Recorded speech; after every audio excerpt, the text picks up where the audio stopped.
Hello, my name is Brucey, and I have been restoring some older Subarus like the one you see here, and part of that is cleaning, and that's something I'd like to talk about today. Many of the older model Subarus have cloth interiors, which is good for retaining smells and stains. We've tried a couple different things. You can see here we're having fun and doing the old baking soda vacuum trick. Uh, it works okay. It's fine, but we really wanted something to pull these stains out, which brings us to, in case you couldn't tell from the title, we are talking about the Bissel Spot Clean Pro today.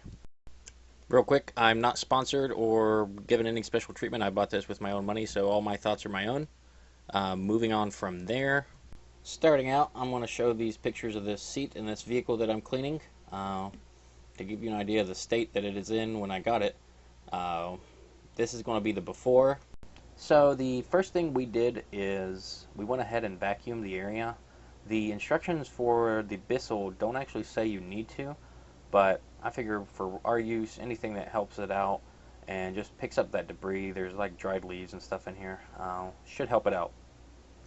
Once it's vacuumed, we go ahead and saturate the area of the carpets that we are cleaning, in this case all with the Bissel head. You can see my lovely assistant Nita doing it here.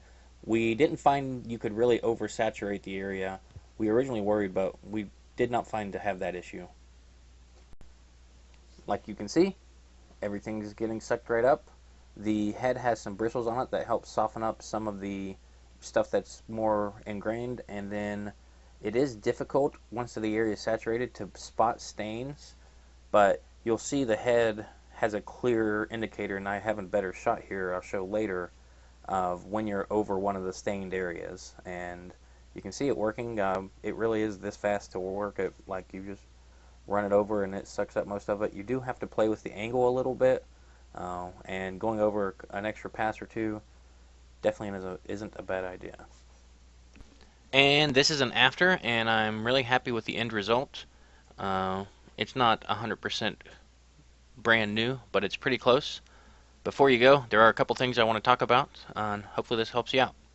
The canister where the dirty water goes, the handle binds about 2/3 of the way up, you see here, and then it binds again on the body, but you're still unable to get the lid off. You have to push it back, like I just did there, to get that handle off. Almost all of the negative reviews that we found on this is on this point right here I'm pointing to.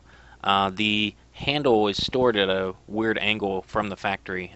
We're just going to keep it in the box that it came in and for storage, and not actually attach it to that point. That should help out with the life of the hose, and hopefully it helps you do the same. So one last shot here. This is for the people that want to use this that have pets. This is a pet accident on carpet, and it worked really well. This is actually the first use that we did with it, so we learned here to really saturate the area really helps clean. I would recommend this product. It does have a few flaws, but I think they're easily remedied, and it saves us from having to rent a carpet cleaner every time we want to clean another car or a dog mess. So I hope this video has helped someone. Thanks for watching.